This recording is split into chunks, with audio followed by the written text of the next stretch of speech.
Today's episode is brought to you by Outdoor Voices. For 20% off your first order of $100 or more, visit outdoorvoices.com/braincandy and enter Brain Candy.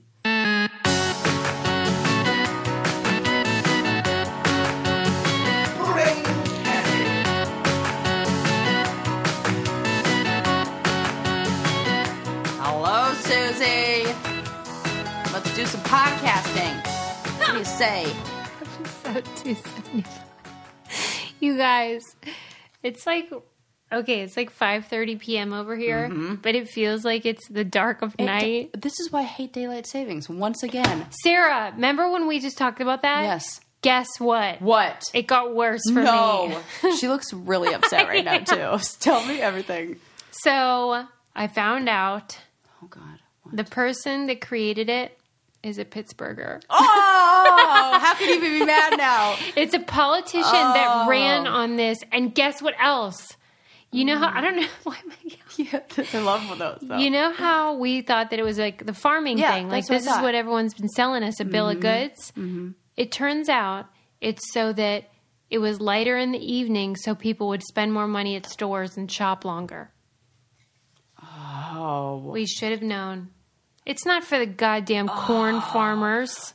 Let this be a lesson to everyone that when a politician pitches an idea that seems like he's going to like change the world, it's probably to put dollars into somebody's pocket. Yeah, and like that's not okay with me.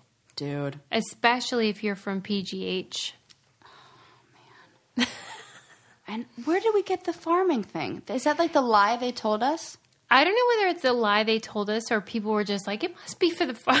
You're like... and so, for some reason, like the Bush family is connected to that in my mind. Just like, you know, like I categorize, you're like, I think there's a story about this and this, these two things. I don't know why. I don't know what that you're is. You're probably right. But either way, I'm still not happy about it. Like, I mean, it was, and also the car wash closes earlier. They're open from dawn till dusk. Who has hours like that? The car wash. I just told you. Who, though? I don't know how more specific I could be. Just one? No, or? every one. Oh. They have different summer. It's like, we're open rain or shine, or not rain or shine. We're open. Shine. Period. This is like an actual thing, I swear. Because like I went... And they were closed. I went somewhere drove by one, and I'm like, oh, this is weird. It's 5:30 and they're closed. That's terrible because Dawn is now at 6. Just ask my kid. Oh, my God. Who is like, good morning. No, it really feels like I'm going to bed when the sun is coming up. Oh, my God. Like, I'm having insomnia lately where I can't go to bed, and it's like 4:30, and I'm like, oh, it's trying to turn light. I gotta sleep. What? I'm for real. I went to bed at 4:30 last night, and I was up at 7:30 this morning. And I cannot help it. I can't. It's the past 3 days I've been doing that. Wow. Yeah. Have you asked your doctor what's right for you? Like, I don't know. Right. Sleeping like one pills of those or commercials. what? Like, You're just not into that? No, I got to figure out there's got to be something that like my doctor's the worst. About, or well, for sure. You know, aren't we like, all? Think something going on. I hate when they give you tips though. They're like, go ahead, because I know them all. First of all, turn off all screens. Oh, okay. Okay. What am I supposed to do? Light a candle like I'm Ben Franklin and read a book? Right. When I have insomnia at 4 a.m., I mean, like... I don't like it. I don't like their tips. I get it. My doctor's real into that. Like, you know, I have restless leg. Yes. And so every time I have to go in to get this stupid prescription for the Klonopin. And Klonopin is one of those drugs where they have to be like kind of careful because it's habit forming or whatever. And so she's always like, have you tried seltzer water? No kidding. Oh, my God. That's what they used to say when I had morning sickness. And they were like, did you try ginger? Ginger. And I was like, if one more fucking person tells me that I should eat ginger, I will take that freaking ginger and choke them with it. It's like, don't tell me that. I get it if you're talking to somebody else. Yeah. I always bust out like my credentials at these times because honestly, I'm a researcher. I have written many papers where I look at peer-reviewed articles. I mean, I've done I get it. If they choose to not give me the prescription, that's fine, but I will use something worse to solve the problem. So it's you decide. You decide. I feel like I get the same, oh my God, this is going to be a little overshare, or maybe it's going to be one of those things where it's like, thank goodness it's not just me. When I go and talk about, we'll call it a pH imbalance in my lady parts. Oh, yeah, yeah. They're like, oh, no. Have you tried using a different soap? Have you tried using cotton underwear? Cotton underwear! Bitches! Have you tried using a different laundry detergent? Yes. You know when I started, the first time I asked you about this, 20 years ago! Wow. I need a different solution now. I know all that. Just give me the medicine and let's get the fuck out of here. I can't believe they say cotton underwear. Every time. And they go, you know what? And I finished the sentence. I was like, let me guess. Cotton underwear, change my soap and use a different laundry detergent? Yeah, I do all that. I got it. Check. Got it. Check. Now give me the medicine. Can I tell you a funny story about underwear? Yeah, please. So the other day, Kara McSweeney, the the zookeeper, whatever, who she sends us those snake skins. Yeah. And I had been cleaning out Lincoln's bedroom, and I found the box of snake skins, and I'm like, "Do you want these? Like, do you want to keep them or like, 'cause whatever?" And he was like, "Yeah, I love them." And then like 2 days later, we came back from a restaurant, and all three of us are changing into our jammies. And you know how like when you get undressed and like have a pile of clothes? Yeah. Well, I had a pair of like nude lace panties on the floor, and Lincoln goes, "Is that snake's?" I swear to you, I doubled over because it was so sincere and earnest. Yeah. He just, like, why would that be on the floor in my bedroom anyway? He's just in his little kid mind going, they're a similar texture. And I looked at it and I was like, you know what? It totally looks like a snake has eliminated. Anyway, any hoodles.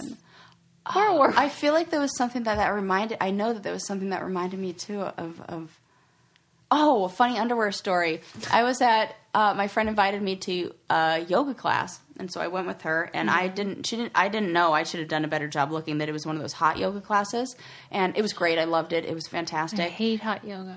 I love it. And, but I hadn't been in so long, but I forgot a towel, and she was like, "Oh, don't worry, I brought one for you." And she went to go open up her towel, and she got the static on, like the static, and she looked, it was one of the best moments. They were Sundays? Yeah, but like, it was so cute because she like, my towel didn't have it, but it was hers, and she like went to go lay it out, and then she looks at me and is like, "Oh my God," and then like flips it up and shows me that it's like red lace thong, and I'm like, "Oh my God, that's so great, I love it." And then it just made my heart feel so warm because I'm like, it's not just me. That happens to everybody, and it like that's like, I love those moments where they're like funny, light, embarrassing moments. Well, and you're so fun to have them with because you never make anyone feel weird. Oh, it's not weird because I'm like, oh, thank goodness, let's call attention to all these weird things, and you know, I guess because like I am a walking Murphy's Law where like whatever can go wrong will go wrong. It's really nice when like I get to like share that with somebody else, I guess. I should say though that if you're going to be like doing hot yoga or doing any kind of workout, I know what you're going to say, and I wore that exact outfit there, and I got tons of compliments on it where they were like, "This whole look is amazing." They loved it. Remember, I told you last time that I was getting the matching set of the light colored with my new tan shoes, of like white and white crop top. I wore that there, so oh my God, this is the most appropriate thing. Tell the people where I got it, Suze. Outdoor Voices? Yes! Okay! You'd hit the nail on the head. It's clothing that's made to sweat in. But you don't have to go to hot yoga like a weirdo. No, don't have to do it. You could just go for a walk with your family outside or take your dog out or, you know, go for a bike ride. That's what they're all about is just sort of like, you don't have to go harder, stronger, faster. You can just go. Do something. Yeah. Do something, anything. The first time I wore it was on the airplane. So that's smart. I was like, I'm looking cute everywhere. Oh, that's good. Yeah. Okay. And they have fabrics that are designed for performance and having fun with your family. And with the fabric that they make, it's like textured compression stuff that if you're going for a hike or a jog, it's perfect for that. Or if you just want to be cozy. Mm-hmm. You know what I mean? And Sarah loves that they're called Outdoor Voices. I do. I think it's so great. Because everybody told me to use my indoor voice all the time. Yeah, and she's over just like, it. Whatever, Outdoor Voices. Here's the deal. For 20% off your first order of $100 or more, visit outdoorvoices.com/braincandy and use promo code braincandy. That's 20% off your first order of $100 or more. Visit outdoorvoices.com/braincandy. They have men and women stuff. And I didn't even know that. Yeah, they have stuff for everybody. And they just want people to live happier, healthier lives. It's not like, go harder. Right. Which I like. Not that part. Oh, I was going to say, no, what? I like to go less. Right. Just just but I'm all go. about like going out and keeping active. Yeah. Oh, I love that. Any hoodles. Any hoodles. Do you want to hear about siblings? Sure. Or not really? You tell me about that, then I'm going to tell you about you future go first. siblings You go in first. space. You go first. No. All right. Well, anyway, it was this article in The Atlantic about the importance of siblings, and how I think a lot of times we put an emphasis on parents. Siblings that matter. Oh. And the reason is because they're your longest relationship. They are. Most, if everything goes as planned. Your parent's going to die. True. Before your sibling, likely. And it was talking about how the structure of families, 82% of people live with a sibling. That's fewer than live with their dad. 82%? Oh, wait. In their growing lifetime. up. Yeah, okay, got or it. whatever. I thought you meant currently. Yeah. Okay, but that's fewer than live with their dad. You know what I mean? More than live with their dad? Sorry. Yeah. More people live with their siblings than they do live with their dad. Yeah. Yeah. Oh, my God. That's and totally true. I had never thought about that. I'm one of those people. I lived with my brothers longer than I ever lived with my dad. Right. I have a closer relationship with them, hands down. Me too. And you have this shared experience of what, like if your parents are cuckoo crazy, which mine are, Same. then you all have an experience. It's kind of like when we talk about like being on the Real World or Road Rules, how even when you don't like the other people in your cast, you have this shared experience. And sometimes that can be sustainable just based upon that foundation. And I think even like when you say, maybe you don't like them, but you have this shared experience, I really want to put it out there to people, especially who are in their late 20s or even like the 20s, like transitioning into the 30s, that regardless of the relationship that you had with your siblings as children, you can have a wonderful relationship with them as adults. And I think some people they think because they didn't have a relationship with them, it's hard. Like there's a transition, there's something that changes, especially with anything. If you were the youngest child and then you had like a parentified older sibling, or it was the reverse where you were the oldest child and you felt like you had to like kind of care for those siblings or whatever. So the nature of the relationship changes as you become adults and more like equals and peers. And I think that really wonderful relationships come out of siblings. Friendships as adults. My siblings are my best friends. But that only happens if you can transition from siblings into adults that are friends. I think you are always struck by the fact that I have a brother in his 50s. And I am, always, every time. Because I'm the youngest of 5, and so my oldest brother is in his 50s. I can't believe that. But we're so close. And luckily, we were close all along. I mean, he was 13 when I was born. So, I mean, that's a huge difference. But I feel like really lucky, and it really makes me go back and forth about our family because only child thing is fine. Yeah. And there are benefits to both. It's kind of like what studies do you want to look at? Yeah. Like anything. Wondering about you and your brother, because there was that big age difference, I would imagine that he was kind of like, not parentified, but like there was a relationship where he was more of the teacher or the guide and you were like kind of following. Well, he was more absent. Oh. Because by the time I was like aware, let's say 8, he was 20. Yeah, he was gone. Whatever. So he was gone. So when did you get to reestablish that? Or like, did you... He always treated me with respect, and he always talked to me like I had something important to say. That's wonderful. And I really value that. He still does. I was just with him when my dad passed away. He drove up from Florida, and he was talking about something. He goes, "You know what I like about you? You always get it." And that's like whatever. He sees you. Yeah. And he writes He loves Trump. Everything I had to defriend him on Facebook. And Dahlia, our assistant, is his daughter, who I love. But like, we have nothing in common in terms of worldview. But like, we see each other and we get it. And that's pretty cool. Yeah. What about you? I wonder if it was like if he has a moment where he's, because it's not so much the younger one, but it's the older one who has to stop seeing you as a kid. Oh yeah. And he has to make that jump to seeing you as an adult. And the same way it's difficult for parents to transition through that, where they go, I don't have the same role in this person's life. Like, good on him for. But do you have trouble seeing like that your brothers as like grown men? It wasn't until maybe like 2 or 3 years ago that all really happened. Because they started acting like grown men.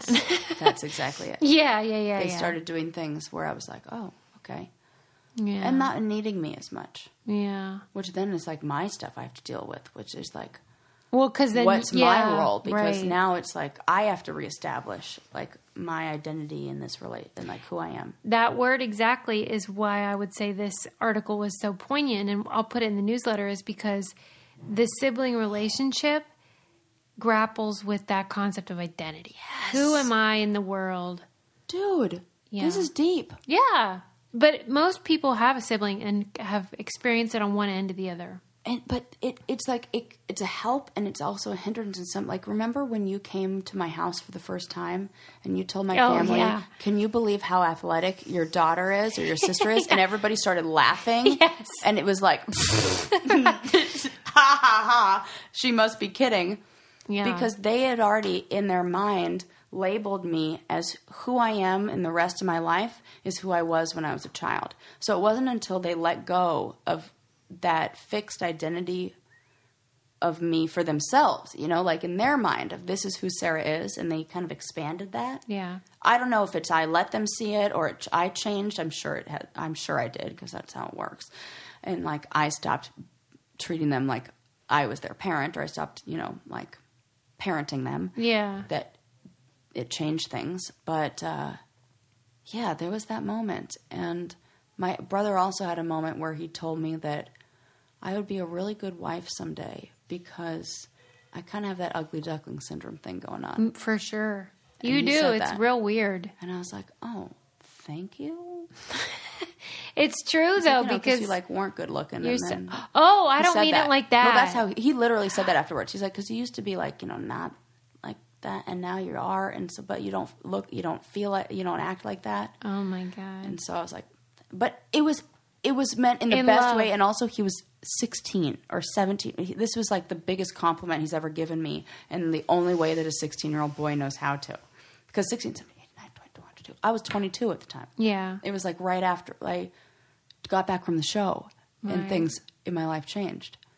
So right. Yeah. It also, in the article, talks about how when the sibling relationship is bad, it's bad. There's no middle ground. Yeah. And I got a message. Oh, gosh, I think it was on Instagram, because we keep talking about that 3 Identical Strangers documentary about the triplets. But this person was talking about, I think she knew a set of twins, or maybe was in a set of twins, where they hated each other. And how terrible that would be. There's got to be a reason for that. I have heard that. I guess it's like all or nothing. Yeah, I think you're right. I think it's totally like that. Ugh. It's creepy, you know what? though. Because I get it. It was all or nothing for what, like, not all or nothing, but it's like, there was a shift that happened in our relationship where it was like, I don't think I can go to these people for help. And then something happened. And then I was like, oh no, I know that they have my back. Oh, that's good. Like, but it took a moment of really like being my true self and like being honest and having a real conversation with them, and being vulnerable. That word. You are right. Through this whole thing, we discovered that nobody in our family has ever been vulnerable, and we have to really work hard. We just put it on. Yeah, that's no fun. No, you got to be vulnerable. Not my family. That's should be on our like family seal or whatever that's called, the crest, the family crest. Like humor instead of honesty. Right. Just self-preservation at all costs. Who does have your back, though, is the people at Ring.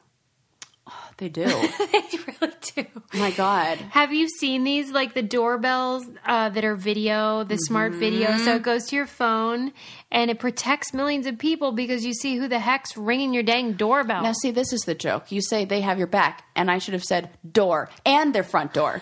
That's it. That's what I should have said. Dang, next time. Ring's mission is to make neighborhoods safer, and I think they already are. You see these videos all the time, like fighting crime. Like, they're the superheroes. Get it to protect your house or to go viral. Either one.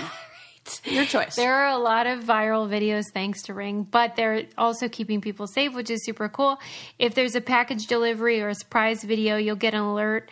A visitor. You'll get an alert and be able to see or hear and speak to them all from your phone. And that's thanks to the HD video and two-way audio on all the devices. So you like hook it up real quick on your door and you can see what's cooking there. We were at dinner the other night and I got 2 alerts and I was like, oh, who is it? I thought it was going to be Lincoln with his nanny coming home, but it was 2 packages and I thought, okay, you're fine. You're allowed. You're allowed. I'll allow it. That's my favorite thing to say to Landon. I'll allow it. I'll allow it. For listeners, you have a special offer on a Ring starter kit that's available right now. Be a cool gift for the holidays, too. With a video doorbell and motion activator floodlight cam, the starter kit has everything you need to start building a ring of security around your home. Just go to ring.com/brainkitty. That's ring.com/brainkitty. I have a story. What? Okay. So, like, you know how a lot of people that have babies, they get the similar type of thing in the monitor that they can talk through? Yeah. Got it. On the nursery. Totally. And so let's say grandma comes over to babysit. Yeah. So then she has the app on her phone and she'll log in so that she can, if the baby goes down, watch the baby on her phone. Yeah.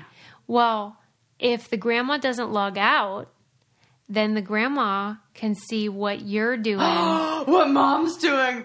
So basically all of the rules that mom makes grandma follow are thrown out the window when mom's by herself. And so I have a friend who came over. That's great. And she was talking about how her mom didn't log out.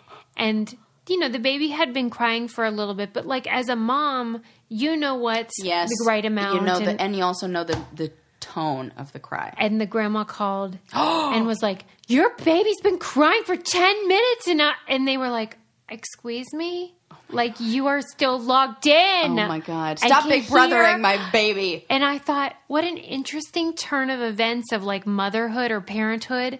And, like, I would have never thought about that. Because I didn't have one of... Well, I did have one of those when Lincoln was a baby, but I never, like, gave the password to my mom or anything. Right. So I never thought about someone else having access. Yeah. Oh, I would not want that. Right. They can hear the baby. It's fine. And, like...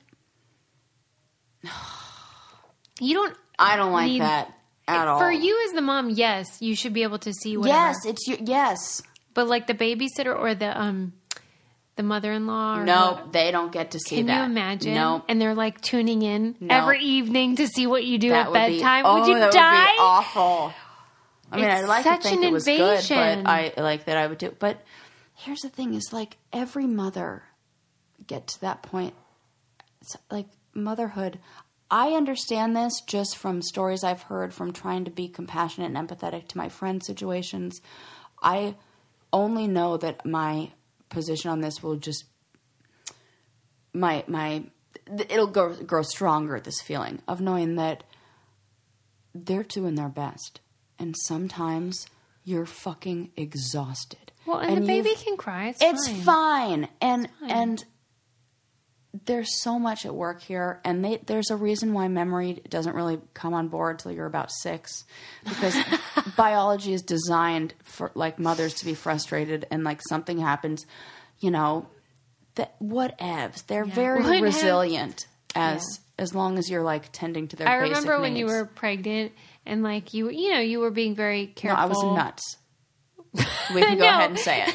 You were being careful, but you were like. But then you'd remind yourself and you go, There are crack babies. I forget what you would say. I said there are crack babies. Just remember, crack babies happen. Well, because that's like, it's not funny. No, but I know. it's a way to say like, don't be so hard on yourself. Yes. Is what you were and doing. I think I told you one time, or I don't know if I told you or another friend, somebody who told me that they're worried that they're not being a good mom. And I said, you know how I know you're a good mom? Oh, yeah. Because you you're worried did tell you're me not that. being a good mom. Yeah, yeah. You know what bad moms never do? Worry that they're not doing a good job. That's so weird, too. So as long as you're worried, you're fucking good. Like on Intervention, they always say they're good moms. Yeah, and I'm like, see, that must there be you go. nice. That's the thing. To That's think it. That. The same way, like, and that's what when I went in there for a DNC, and after I had the miscarriage, and I was like feeling so bad, and like thinking, oh my God, maybe there's something I could have done. Maybe this was that one time I did whatever. He was like, I got 2 clients that are 6 months pregnant and they're still using heroin. So you're fucking fine. I can't believe this. They did. They're like, I'm not like, they really, he That's said, so he was like, sad. listen, people, whatever, but let me just tell you, this is not you. This is just a roll of the dice. And this That's is, nice. it sticks or it doesn't stick. But, you know, the one time you used cleaning solution that was Sarah's not like, all I natural, used, I was She's thinking like, it was I nail used polish. Windex, so. I was like, oh my God, it's probably the formaldehyde in my nail polish. I didn't wear, my brain went everywhere. Yeah. I called the hotline, not hotline, but like the midwife that I was working with gave me a 24-hour number. And Sigmund had this allergic reaction where he was having like allergies where he would get itchy between his paws. So they gave me this powder that like numbs that area. And so I used the powder and then I used it and I thought I washed my hands off. But afterwards I went to bite my nails or something and my tongue became numb. It was like poison. Yeah. And it was numbing. Whatever numbed his paw had the same effect on my tongue. So then I look it up and I said, and it causes severe birth defects in dogs. Like if dogs pregnant, you take it. So I was like, holy fuck, I just exposed my baby to toxins. I had to call the line. I had to wait for them to call me back. It was the vet probably should have. Well, did the vet not know you were pregnant? No, they didn't. And it was like we got the medication before. We keep it in the house for. I didn't know. Then I read it's like, and this should always be used with gloves. Nobody told me this. It doesn't say that on the instructions. It doesn't say avoid if you're pregnant.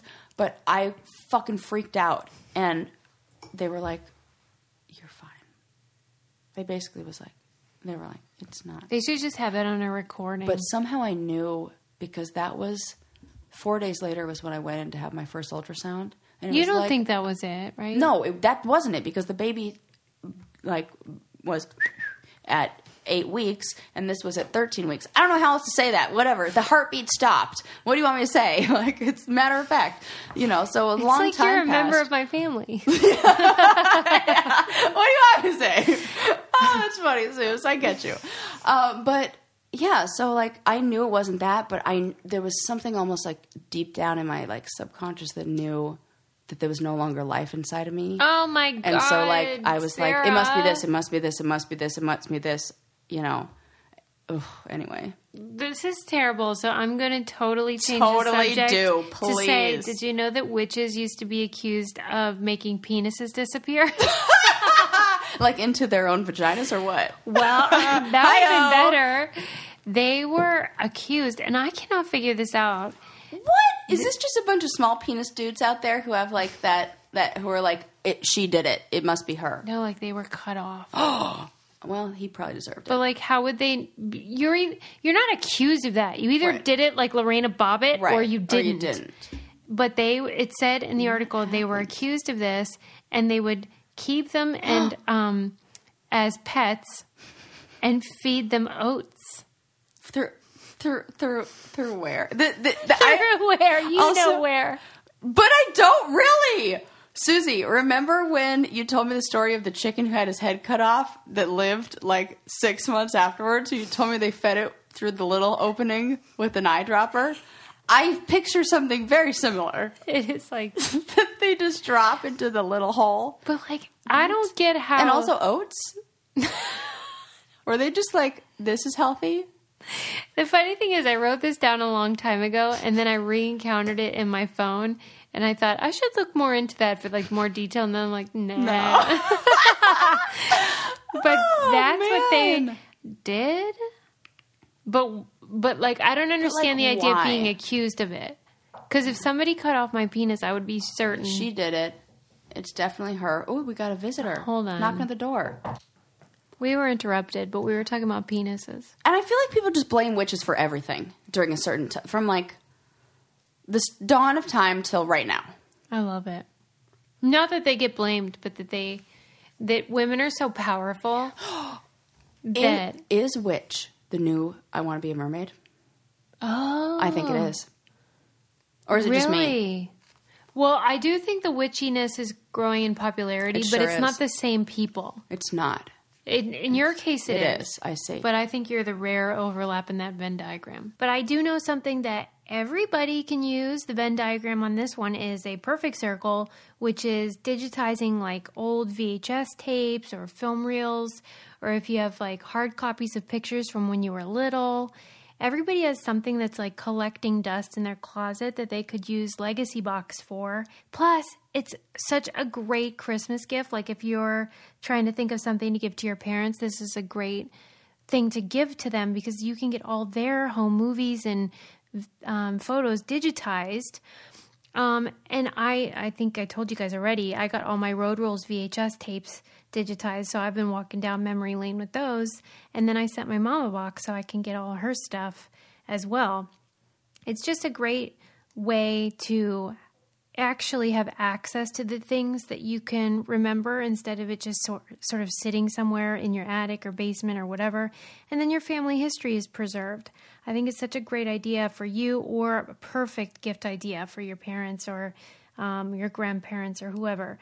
There's never been a better time to digitally preserve your memories. Visit legacybox.com today to get started. Plus, for a limited time, they're offering our listeners an exclusive discount. Go to legacybox.com/brain and you can get 40% off your first order. Go to legacybox.com/brain and save 40% today. Get started preserving your past. Now let's get back to Sarah preserving her present witchy behaviors. The more I start talking about witchy things that I'm into, more people start sharing witchy things that they do. And I'm like, holy fuck, we're all witchy. What are they doing, though? Like, I have one friend who was talking about how she carries rose quartz with her. And when you store it in your house, you have to put it in the right corner of your bedroom. Like, when you walk in, it needs to be in the right corner for, like, the energy in the flow of how... And, you know, you just, like... In my mind, I'm like, oh, I can't talk about that because they're like going to be like, I don't know. We're in a sciencey world where everything's like. Well, I like it though because it's about intention. Yes, it is. That's and I like that idea. Like even if the actual thing matters not, and that is the whole thing. Yeah. And I think that's what we're learning more and more. And I think these little things that people do, you know, like I was really nervous to share with everybody that I used like my black tourmaline stone when I keep it in my pocket when I have a client that's still going through heavy stuff because it like absorbs the negative energy. And then one of my friends at the clinic was going through stuff and she's like, I think I need your black rock. And I was like, oh my God, you're like validating all my and like it feels so good to know that I'm not alone. We are all fucking witches, so there you go. And we're all going through shit. Let me find that. I read this article about how, like, you know how everyone's like, a 2018, 2017 or garbage years? No, like the worst. Actual worst. For me, my husband, for everybody I know. Everyone. Like, what is happening? Well, now we know that it's not just like what we think. It was actually a global truth about everyone was having bad shit. Now I gotta find it. Hold on. Oh, man. All right, now just to prove the point that it's a terrible year, I cannot find my notes on it, and now I'm really mad. Hold on, maybe it's on this sheet. No, but it was saying like, because you might think it was like a Western thing like Trump or if you're a liberal person or Brexit or something, but it's not. It was like Africa, places where like everybody. It had nothing to do with just sort of the crap we're dealing with. You know, spiritual people that I talk to talk about that, you know, like the end of times thing that they were saying. I think it's like 2016. They said there was some date in there. I can't remember what the date was where it was going to be like the end of the world. Yes. And so I've heard people who are in like the more like new age kind of world say that that's not a literal end of times.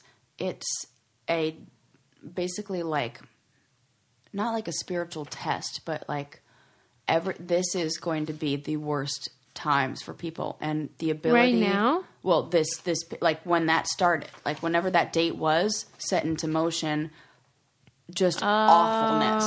And it's not that it's the end of the world, but if you don't know how to adapt, if you don't have the care and coping mechanisms, if you're not resilient, then you will not survive, whether that be emotionally or physically or whatever, that the stress of that will make you sick, that all this will come, things just will be emotionally overwhelming to the point where you can't even survive.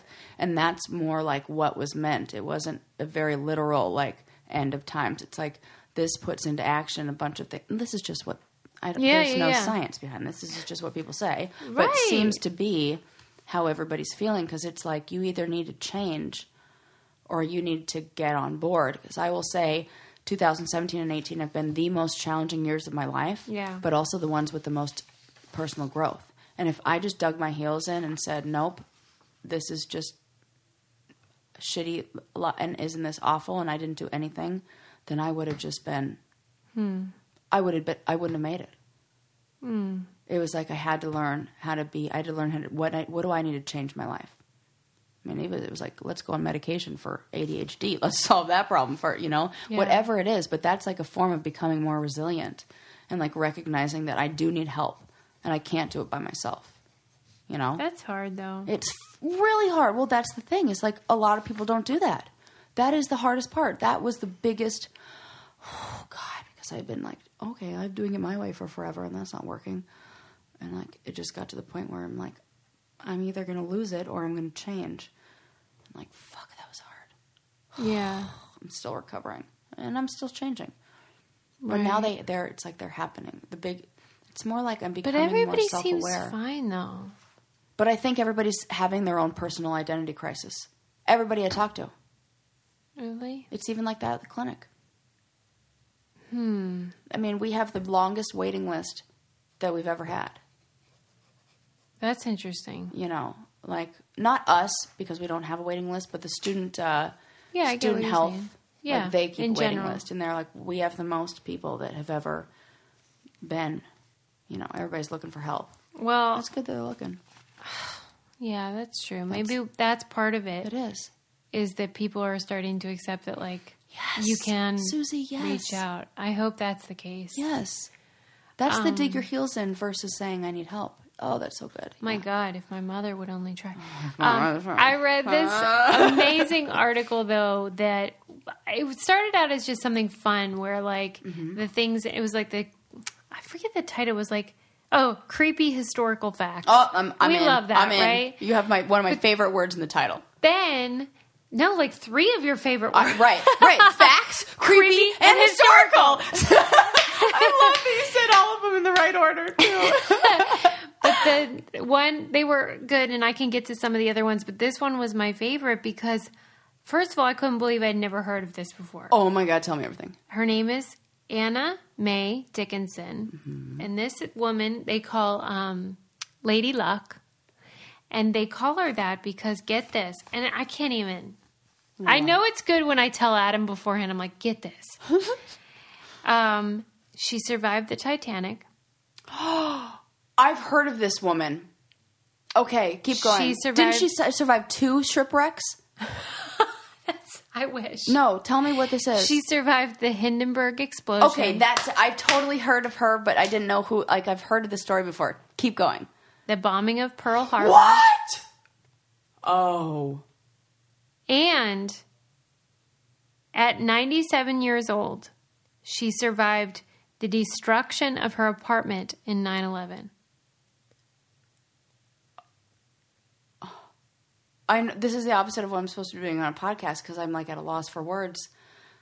Listen. I feel like she's like an angel or something. No, I feel like there's a purpose for her. Somebody needs to be looking into who is this lady. Wouldn't you love to know how she died? It was probably she tripping. Choked on like that. It's going to be like that. She tripped over her own shoelace coming up the stairs. It's going to be like that for fucking sure. That's like me who has like the worst injury of my life from hula hooping. Meanwhile, I've jumped out of airplanes.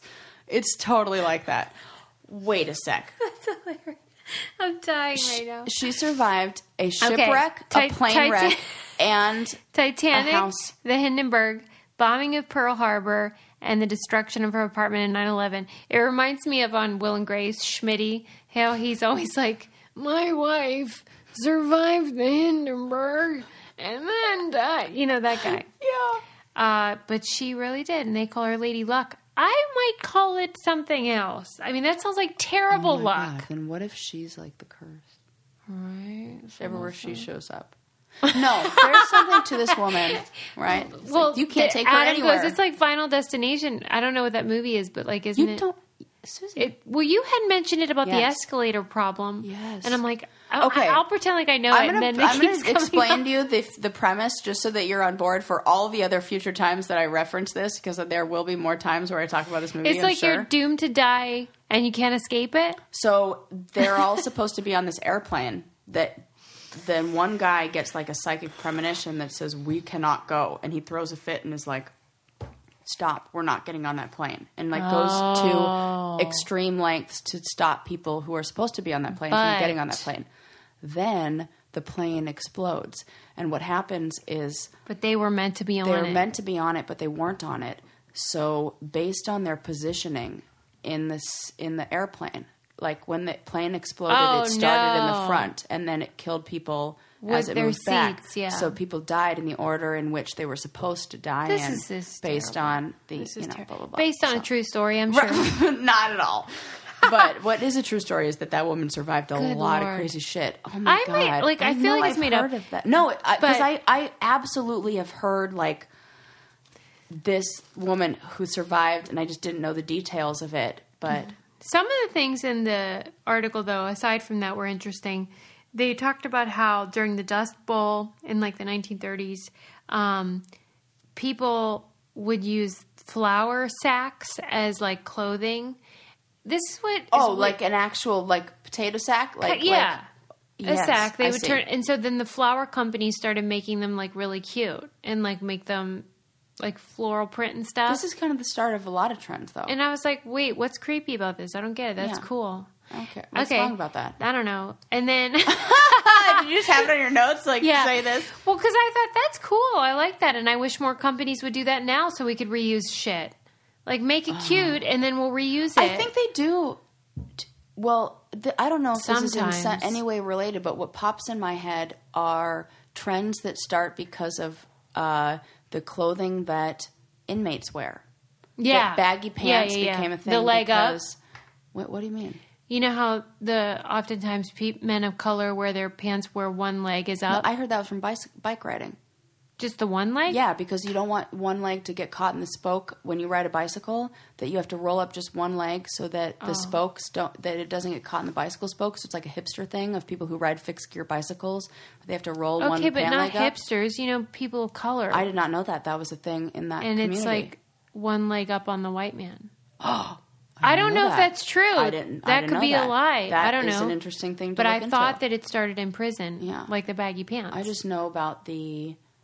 Are we accidentally racist right now? I don't know what that is. I do know the baggy pants. I have heard that that's the origin of that, but I have never heard... Why would you need to roll up one leg to ride a bike? Because have you ridden a bike with baggy pants? I have, and I guarantee you... Yeah, but I need to roll them both up. No, because the spoke, the chain of the bike is only on one side. Okay, gotcha. It's only has an opening on one side. Well, it depends on how wide your pants are, Sarah. I wear some wide leg pants. That is true. If anybody rocks some wide leg pants, she does, ladies and gentlemen. Oh my God. Oh my Marsha God. Brady over here. Wait. The other thing, do you want to say something? Well, I mean, I just have so many wonderful stories I want to share, but not if you have more about this story. Please finish it before. I just want to be like, I'm waiting for my opening. It's like Double Dutch, where I'm like watching the rope go, and I'm going, okay, when do I jump in? When do I jump in? Okay. Before I carry on, I should say that regardless of what kind of pants you wear, you want to have nice sheets on your bed. Why don't you change from your comfortable baggy pants to comfortable sheets? Into your comfortable jammy pants and get in your comfy sheets. Brooklinen. Have you bought them yet? They were the winner of the best online bedding category by Good Housekeeping. I have them on all the beds in my house, and not because I'm some sort of weirdo. It's because they're the most amazing sheets I've ever slept on. They basically made quality luxury sheets without the middleman, so they don't have to charge you an arm and a leg. And they look great too. You can mix and match patterns. You don't have to buy like the whole set of one thing, which I think is really cool. And I like being able to like make color and then whites and patterns go together. My Brooklinen sheets are the best, most comfortable sheets I've ever slept on. What about you? Oh, for sure. And they just get more comfortable the more I wash them. Now it's time for you to upgrade. Brooklinen.com is giving an exclusive offer just for our listeners. Get $20 off and free shipping when you use promo code BRAIN at Brooklinen.com. Brooklinen is so confident in their product that all their sheets, comforters, and towels come with a lifetime warranty. Whenever you tell me a sponsor has a new product, this is like the body wash with BioClarity. The only way to get $20 off and free shipping is to use promo code BRAIN at Brooklinen.com. That's BROOKLINE.com. Promo code BRAIN. Brooklyn. And they're the best sheets ever. You know where they probably don't have Brooklinen sheets? Where? In outer space, which is a real disadvantage considering a new company called Space Life Origins is trying to procreate up in space. Okay. Which, you maybe need a bed for. Have you heard about this? Fuck? So a company called Space Life Origin is... I hate dumb stuff. I don't know. Dumb, but like... they're basically... Well, not... They are. They're looking for volunteers for women who want to give birth in space. No. Because they say they need to know information. If we need to colonize another planet, if we need to like do something like that, the first step is knowing if human life is able to be created in a zero gravity situation and if a birth can happen there. So this is all put in plan. They're going to start it in 2024 and they're going to start recruiting people in 2022 for this. And the weird part is they're going to it makes it sound like they're going to send up an incubator, like send up a machine that fertilizes, like sperm fertilizes the egg in space, and then the machine comes back. This is my understanding of it. There's not going to be two people who like get it on in space. That's what They're going to do that. That's what I thought first. That's why I was like, that's weird. And also like no press dude or woman, And so they fertilize the egg. It comes back to Earth. They make sure that it's like a viable pregnancy. Then they implant the embryo. She lives on Earth throughout the time of the pregnancy. Then at some point in her pregnancy, like 8 months or whatever, then returns back to space with a whole team, and she gives birth in space. Come on. What are your feelings? Please share. Anti why? Well, I mean, fine if you want to do it, but like... I fucking don't. Right. But who in the hell would voluntarily take that kind of risk? But I say who in the hell would be one of those people who say, I'm going to go on the mission to Mars with a no return thing? It's different when it's you versus your baby. Oh, good point. Oh, fuck. I didn't even think about that. And I would never want to do anything to put that... You're basically churning yourself... You were worried about nail polish. Oh, my God. I didn't even think about it like that. Why not? I don't know. Oh. No. I mean, it's scary enough to do a C-section. It makes me think about what kind of people are going to be recruited to volunteer for this. That's scary, man. And I don't know. That makes me sad. I mean, I get that science is important, but not at the expense of my baby. You know what I'm also thinking is that it always comes back to the documentary 3 Perfect Strangers. Or 3... Well, I always say it wrong. I always get confused. That's what I think of. That's what Perfect Strangers is always what I Bulky Bartolomé would never have his baby. Goes to. What the fuck is that movie called? 3 Identical Strangers. Thank you. And I think about the women who were recruited to be part of that experiment and how they were a lot of them were schizophrenic and mentally ill, and they chose that. I wonder if it will be a recruitment process where they're like, regular women aren't doing this, so we're going to widen the search parameters. Yeah, it's no good. Or exclusion parameters, I should say. No, that's trouble brewing.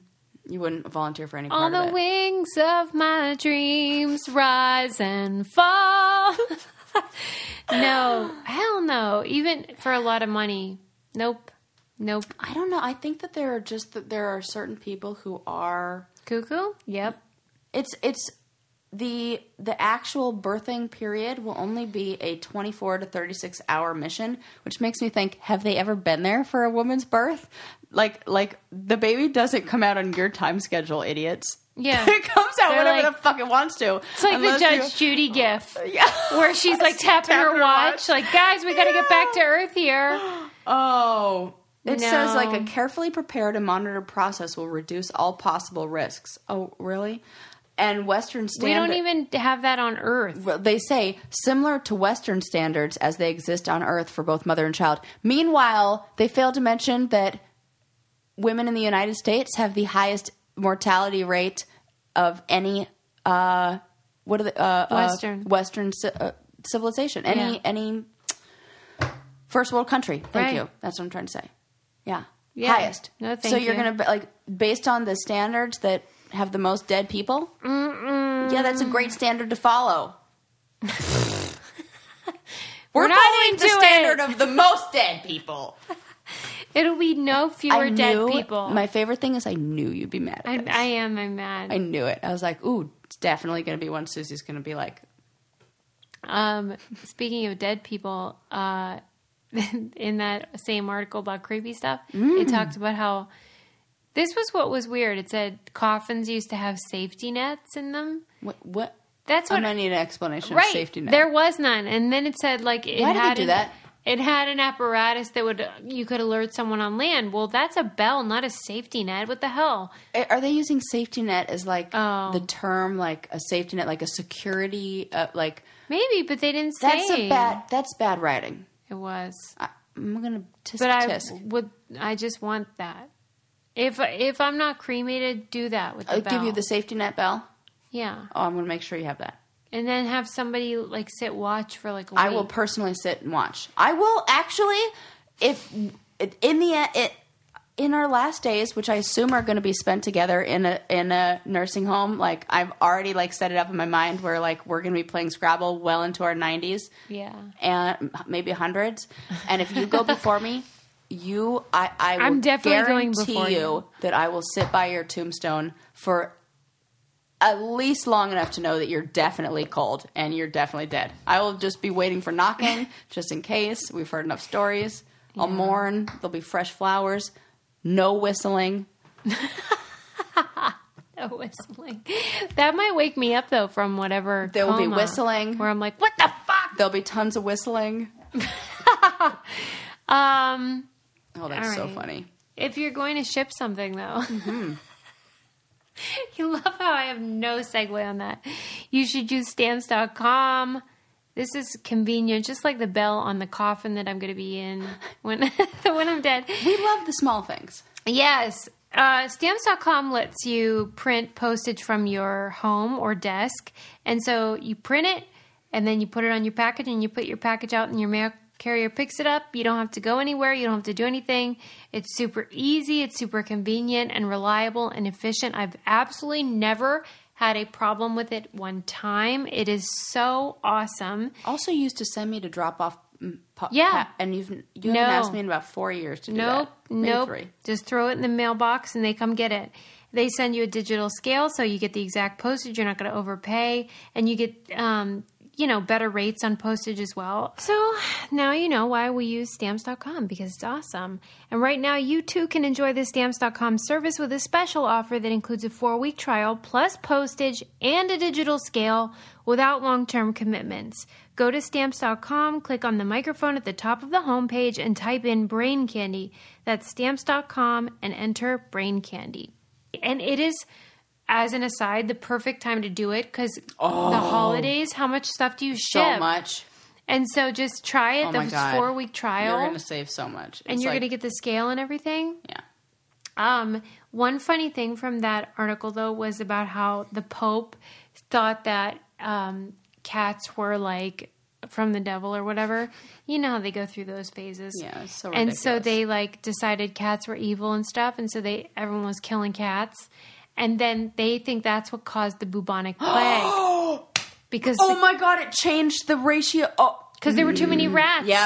Yep. The rats were the ones. They got rid of that changed the food chain. Right. Great job, Catholic Church, Pope. God, another way witches would have saved us. God, literally. Right? I didn't even think about that. I sent a real funny message to my friend on Halloween who likes cats and also witchy stuff. Yeah. Shout out to friend, you know who you are listening right now. She does. Shout out to friend, you know who you are. You know, I'm trying to keep the names, whatevs. I sent her this picture. It said the reasons why witches always have black cats. And it was a white cat sitting on a pile of witches' clothes that are all black. And you know how white hair gets all over black clothes? It's like, that's why they have black cats, because they always wear black clothes. That is really actually good. That's what I said. And she was like, oh my God, that's hilarious. I'm like thinking maybe that's true. Me too. Well, I wouldn't get a white cat if I only wore all black. That's just stupid. Dumb. Why do witches wear black, though? Good question. Because it's nighttime. Feels like... I think there's something more to it. It's got to be like how the same way... This is just my theory. Sure. Sarah's got a theory. Yeah. Wait, hold on. You know.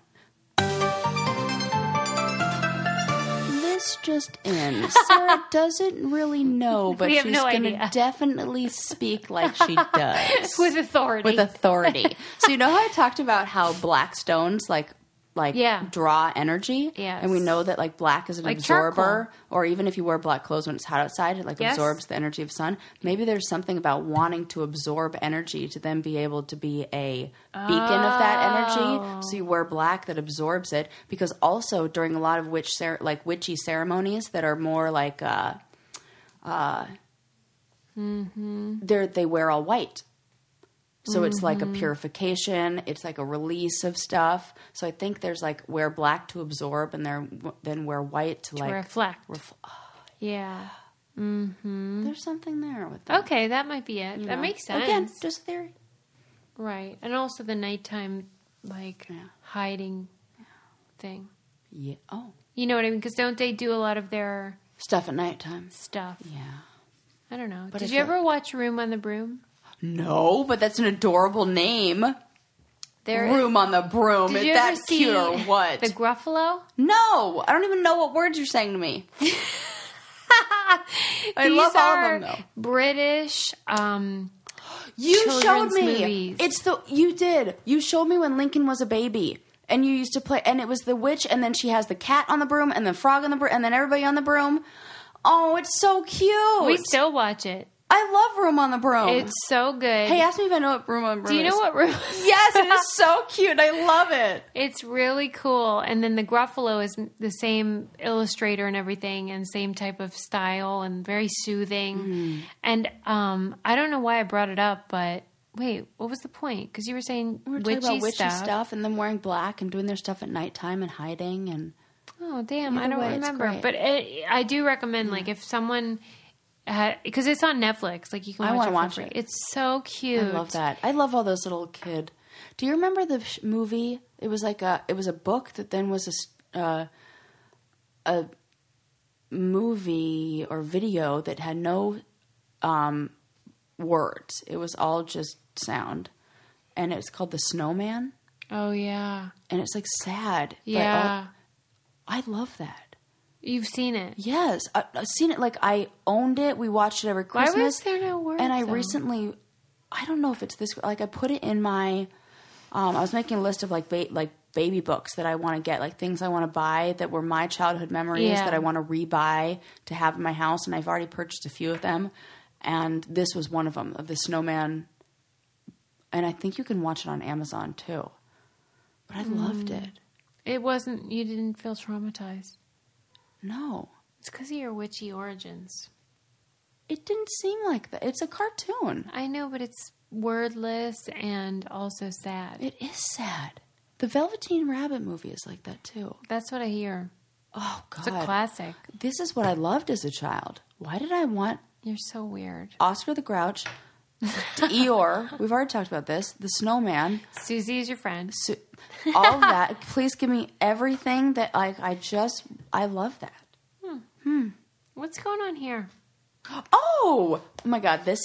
I bought this pack a while ago, and these are these wonderful cards. Susie, for all of you who are on the radio and not in person with us, is pointing to this card pack that I have that says Know Yourself, Cards for Self-Exploration.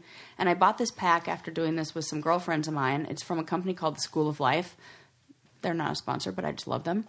And it says in the back, it's hard to understand who we really are, what we want, how we feel, what we react, and what we do. And it's basically just these questions that kind of give us a little bit of self-knowledge, and they're good like conversation starters. But I thought, oh my God, what a fun thing to do on here, because what made me think about this is when I asked you what your biggest pet peeve was, and we were like, oh, I don't know. It's so sometimes these things, I just pulled this one out. It says, what did you most enjoy doing as a child? Do you get those feelings now? No. So what did you most enjoy doing when you were a child? Performing. Okay. And do you get those feelings now of the desire to perform? Yeah, when we're on the mic, yeah. Yeah. This is super fun. This is the best part of my week. Same. But it's interesting that you say, like, that's what you wanted to do when you were a child, or that's what you most enjoyed doing, but now you don't. I mean, you still enjoy it. Yeah. I still enjoy it. But maybe you don't feel the need to do it. It's more of like it's something that you do for fun, or what? No. I love it just as much as ever. But like, the starving artist thing. Yeah. Like, we're lucky because we can make a living doing what we love. Mm-hmm. But like most of my work life, 95% is the garbage I never wanted to do. It's almost like in order to be able to do that thing that you most enjoyed doing as a child, which was performing, you have to put in a different kind of work on the back end. It was like a different kind of but I bet if you didn't do this as a job, you'd still do some. So I even think that when you were a professor, in a way, that's a performance. In fact, being a server is a type of performance. You're every single job you've had, actually. I used to think, when I was little, I would look at the server and be like, I want that job. Never thought that once in my entire life. TGI Fridays, I'm the opposite. I was so jealous because they had the attention of the whole table. I thought I never want to do what they're doing. So sad. I wanted the opposite. What? What? What did you want? The cook? What did you want to be? No, I want... What was your answer to the question? Oh, I didn't even think. What did you most enjoy doing? Creating. Yeah. Yeah, artsy stuff. My greatest moment... I got this Alice in Wonderland watercolor set. It was like nice pigments, watercolor, beautiful set. Yeah. And it was like this wooden box, like classic Alice in Wonderland literature, not movie. And I... listened to the movie Get Shorty came out the same year, and my dad had the soundtrack. I'd never seen the movie, but the soundtrack to Get Shorty is my favorite CD of all time. It is so good, and I think I was probably 11 when it came out. It's all jazz. It's a lot of it's instrumental. It's like weird abstract bands, and I listened to that music and I painted that whole year, and it was the best year of my life. I don't even know. It was like my outlet. And do you now get those feelings? Oh, yes, but I don't do it as much. I don't recognize that there was more time for play. It felt like if I'm not doing something that contributes to your bank account. Yes, then it's like, what's the point? When really we should be doing more of that. I don't know if we should. I don't know. I think it's self-care. I feel like it's a very postmodern ideology. Like, my grandpa worked in the steel mill. I guarantee you he didn't enjoy that as a child. No.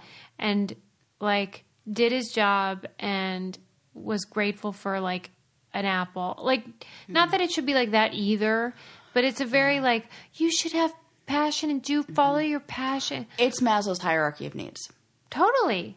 You have to first make sure all those needs are met. Then you get to do that fun stuff. Yeah. And it's kind of a privilege thing. Yes, and that's why I kind of push back against it, because I'm like, okay. But I think it's important for people, even in a situation where you don't have that free time, to pay attention to the things that you do with your free time, or the things that you do with, like, is it a hedonistic need or like an escapism thing, or is it something that is contributing to your wellness? Yes. Yeah. That's it. Yeah, I get that. Yeah. Well, this is another book that I read recently that I want to go into a deep dive on another episode, but it was about the origin of the Myers-Briggs personality test. Yeah. And those two ladies, holy mother and daughter. It is fascinating. Because we put a lot of, from what I've heard, we put a lot of emphasis on that, and there's really not, it's a little, the history is kind of, when you unpack it, kind of like the DSM, where you're like, who really put this shit together? And we're putting a lot of eggs in one basket, so to speak. But it reminds me of, not that asking these questions is akin to that, but it's a similar feeling of like, this feels indulgent. Like, who cares what I loved as a kid? But like, it's a self-denial thing. Everybody has to work through their shit. Or I'm like, I shouldn't even be indulging in that. But that's even something to unpack. Like the back of this card, one of the nice things about the set is that it'll ask the question and it'll give some sort of like scientific, I don't know. It has some explanation on the back. Some are more in depth than others. That kind of like validate feelings and things like that. And this one says, a good career should be anchored around adult versions of the best childhood hobbies and sensations. Yeah. And that's true. Ideally. You put yourself in a career where the best part of your week or whatever is getting to do that thing that you loved as a child. And it's, even though your grandfather had to work in the steel mill and those kind of things, there was something he was probably passionate about. And I wonder if he had it's like a different life that we get to have now than back then. Yeah. But if you have the opportunity to put energy into something, you may enjoy your life more if you put that energy into something that matches what your gifts, what you were even drawn to as a child. But like, just to turn it on its head, those people on American Idol, that the first few weeks that are so bad and they think they're not bad. There's a real thing about that. What is that? I don't know, but I'm talking about like, delusions of grandeur. If you happen to be good at something and it's your passion, that's so great. I see. But like, what if I wasn't good at performing? Right. And I kept being like, nope, I love it. So I don't know. It's just like, some people are really passionate about things they're not. Do you remember when we went to the comedy show and there was the guy who was older and did the voices? It was so bad. It was so sad to watch. And he walked off. Dude, and even the people who were hosting were like, that was weird. That was weird. Oh my God. I was so uncomfortable for him. I did not have like an emotional bucket to put all of his feelings inside. I was like, I don't even have space. That's like the visual I create for myself as a therapist. I picture a bucket next to me because like I can't absorb everybody's feelings. It'd be too overwhelming. So I have to have this like bucket next to me where like their emotions go in. I recognize them. I see them. But at the end of the day, I have to like make space for my own and like let it go. And I just feel like, oh my God, I didn't even have room in my bucket for everything going on with him. And that's not how you should feel at a comedy club. No, I was just like, this is the guy who, but you know what? Maybe, no, he's not having, never mind. I take it all back. Well, just about him and we'll have to do a deep dive on this. Yes, next we will. Time. And I'm going to keep this and keep asking you questions because there's a whole bunch. That's really cool. It's a real fun one for us to do. Thanks, Sarah. All right, sis. Talk to you guys later. Okay, bye.